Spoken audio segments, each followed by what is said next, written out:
Bem, agora que vocês entenderam com o vídeo anterior como proceder a pré-calcular a área de regiões sobre uma curva, vamos introduzir então a definição de integral definida. Bem, a definição diz o seguinte: se f é uma função contínua definida em intervalo que vai de a até b, dividimos o intervalo AB em n subintervalos de comprimentos iguais, ΔX igual a B menos A dividido por n. Isso aqui nós vimos na aula anterior, uma ilustração, né, sobre um gráfico. Você pega aí então o início ao fim do seu gráfico no eixo x, né, e divide ele em intervalos de tamanhos idênticos. Sejam x0 igual ao primeiro ponto do intervalo, x1, x2, xn até o último ponto do intervalo, as extremidades desse subintervalo. E sejam x1, x2, xn os pontos amostrais arbitrários desses subintervalos, de forma que xi esteja no iésimo subintervalo. Então a integral definida de f de a até b é aqui, gente. No vídeo anterior definimos esse aqui, ó, com somatório para vocês. Aquilo que nós trabalhamos na última aula nada mais era que a nossa integral. Lembrando que isso aqui era a extremidade, né, de um ponto escolhido, que representava a altura do retângulo, e ΔX a base, que era a subtração de b menos a dividido pela quantidade de retângulos. E quando a gente jogava essa quantidade de intervalos para o infinito, a gente tinha a área daquela região. Isso aqui nada mais é que uma integral. É a integral da nossa função, né, e o intervalo variando de a até b. Então aqui mostra o início e o fim os extremos do intervalo e a função a qual sobre está a área. Então esse conceito de área nada mais é que o nosso conceito de integral. Isso desde que o limite exista e dê o mesmo valor para todas as possíveis coisas de pontos amostrais. Se existir, dizemos que f é integrável no intervalo AB. Uma questão curiosa: o símbolo de integral foi introduzido por Leibniz, né, que a gente já conhece e vem utilizando ele. Ele é um S alongado e foi assim escolhido porque um integral é um limite de somas.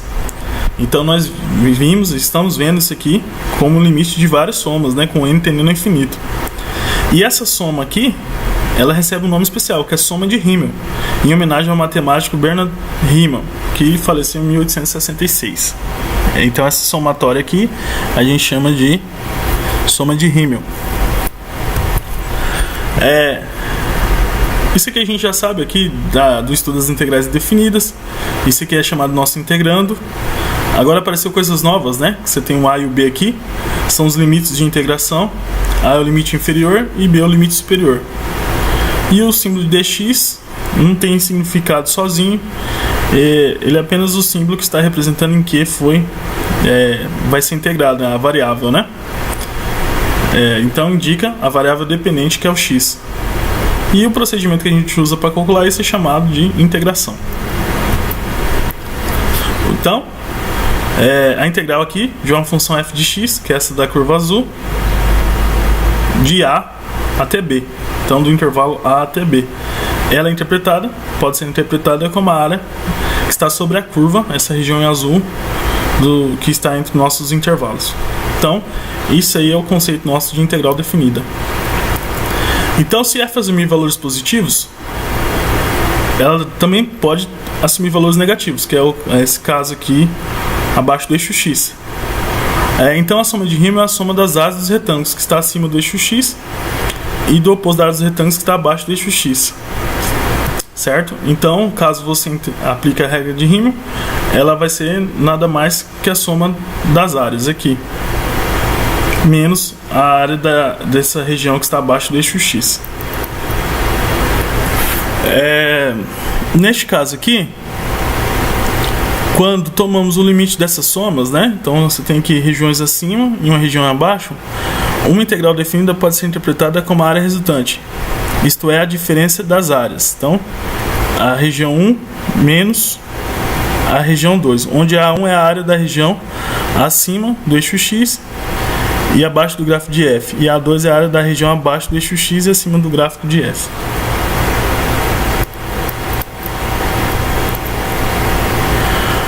Para simplificarmos o cálculo de integral, a gente toma pontos amostrais, né, à direita, como foi trabalhado na última aula.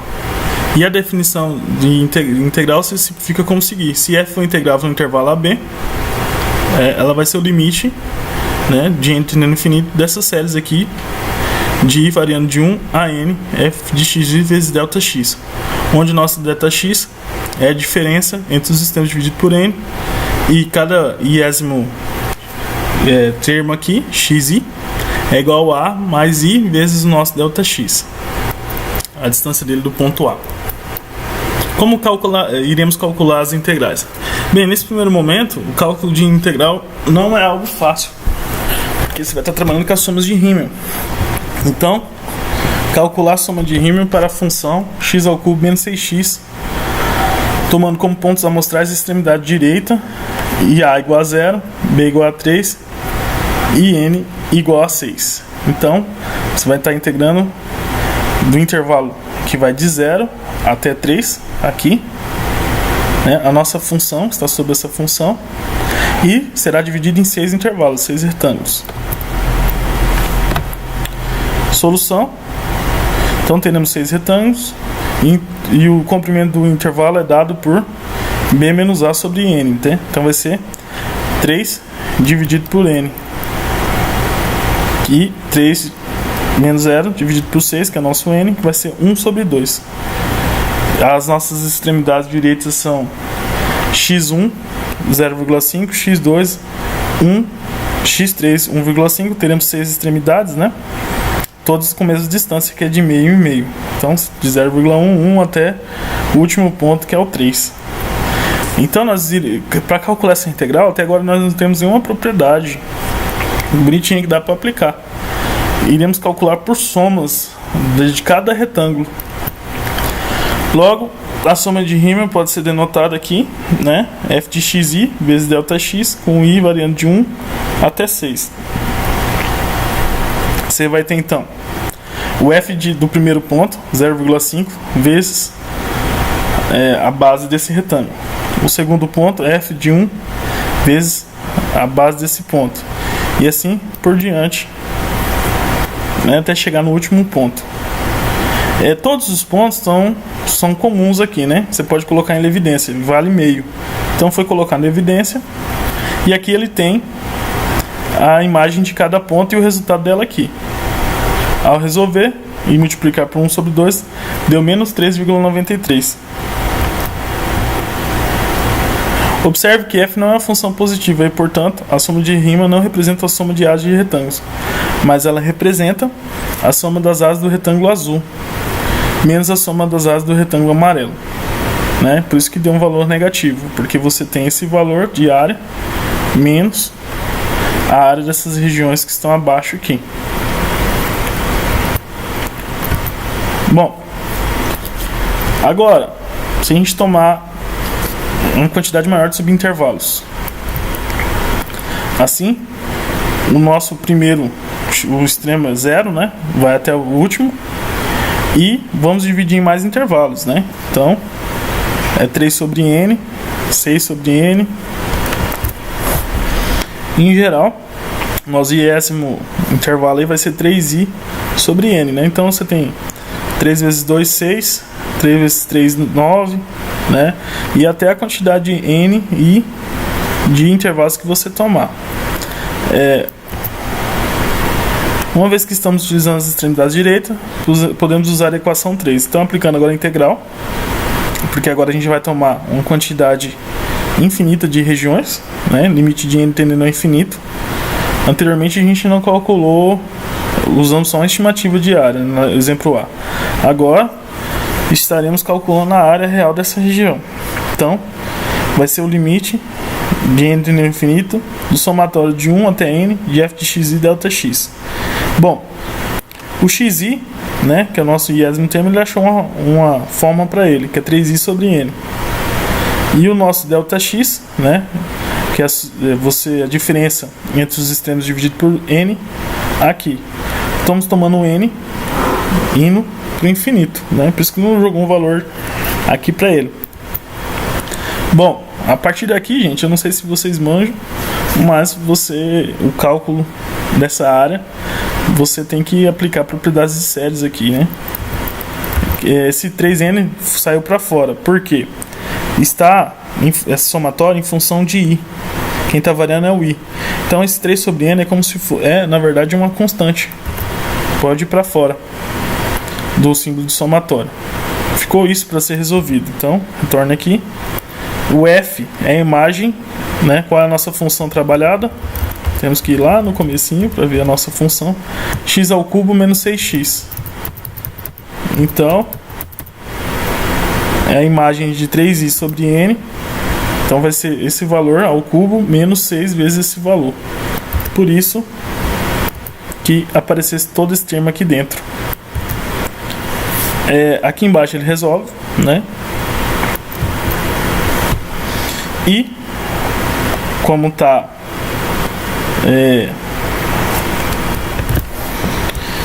e aqui ele separa as séries, né? Então você tem uma série menos a outra e as constantes tirou. Então ficou 3 vezes 27 que tem 81, 3 vezes 18 que deu 54.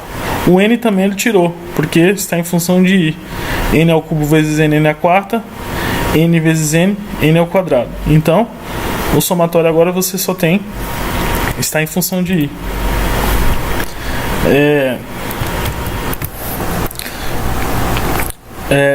Resolvendo esse somatório aqui, você pode ver que é 1 mais 2 mais 3 mais 4 até mais n, né? Então você tem uma PA, somos termos de uma PA. Esse aqui é fácil chegar na solução. E aqui você também tem a solução de i ao cubo, que é n vezes n mais 1 sobre 2 ao quadrado. Chegou aqui, ele desse passo para o outro, ele arruma algumas coisinhas e só calcular o limite com n tendendo ao infinito.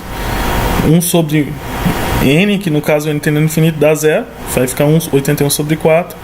Aqui é a mesma coisa, vai dar 0, vai ficar menos 27. E a resposta vai ser menos 6,75. Essa integral não pode ser interpretada também como área, pois f assume valores positivos e negativos. Porém, ela pode ser interpretada como a diferença das áreas, da área da região 1 menos a área da região 2, por isso que deu negativa, e aqui é exatamente essa é a diferença, porque já calculamos a integral. Gente, por sorte, o nosso cálculo de integral não vai ser aqui, né? Porque eu sei que para vocês seria difícil, né? Eu só fiz uma passagem rápida na resolução dela, porque nós iremos tomar outro meio para a resolução. Essa figura aqui ilustra o cálculo mostrando os termos positivos e negativos na soma de Riemann para n igual a 40 retângulos. E vai dar um valor aproximado ao que a gente chegou. E ela vai demonstrando aqui, quanto mais retângulos, mais próximo do nosso valor nós vamos chegando. Qual que foi o valor? Menos 6,75.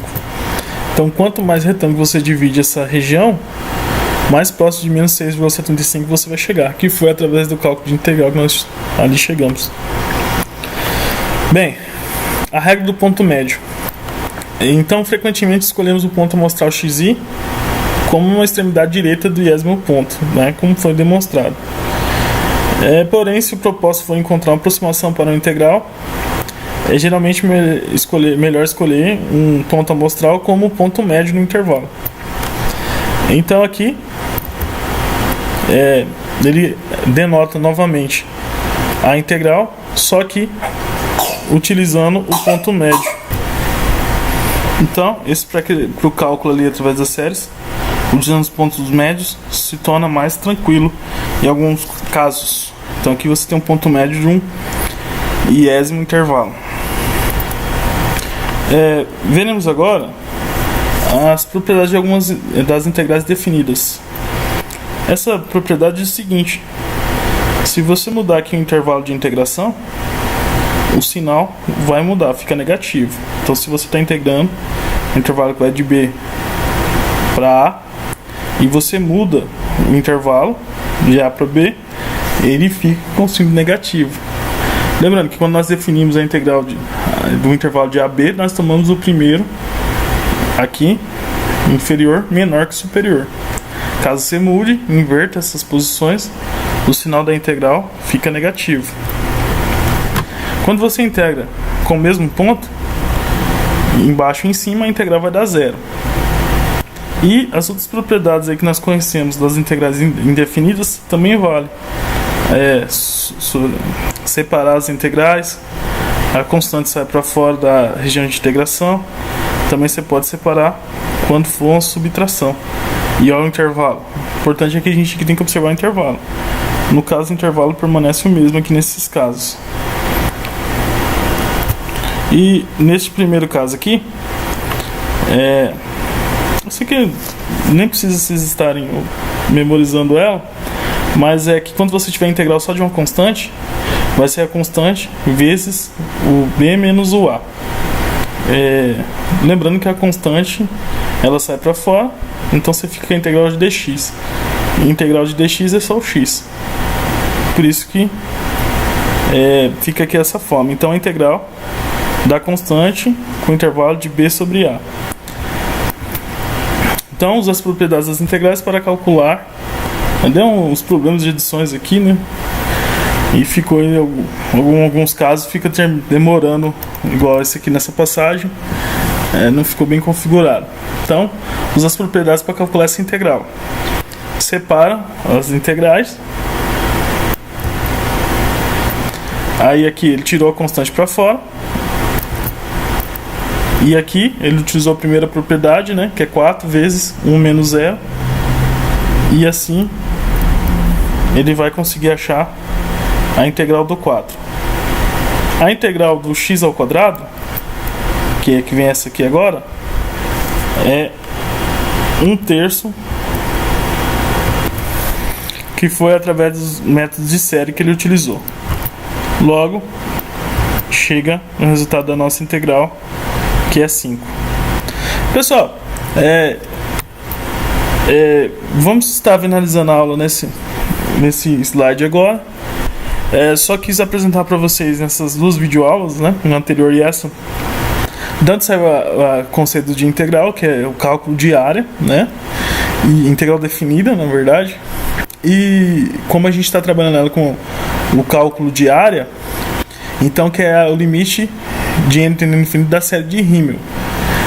Só que calcular a integral por este meio é um passo difícil, né? Então, na próxima aula teremos mais ferramentas que irão auxiliar o cálculo de integral e vai nos facilitar em muito. Por fim, essa propriedade aqui, que temos como combinar as integrais. Então, você tem aqui a integral de a até c, então você vai ter essa região, mais a integral de c até b, a segunda região. Você pode integrar a mesma função indo de a até b. Então, ao separar, né, sendo uma função contínua, você pode somar a área dessa, sendo a integral dessa região mais a integral dessa região, ou a integral do intervalo todo, como é dado aqui. Bem, pessoal, e assim acaba essa nossa aula. E a próxima aula já vem, que eu considero como sendo a mais importante para vocês estarem calculando a lista. Iremos apresentar algumas definições que irão facilitar o cálculo de integral definida. Até a próxima.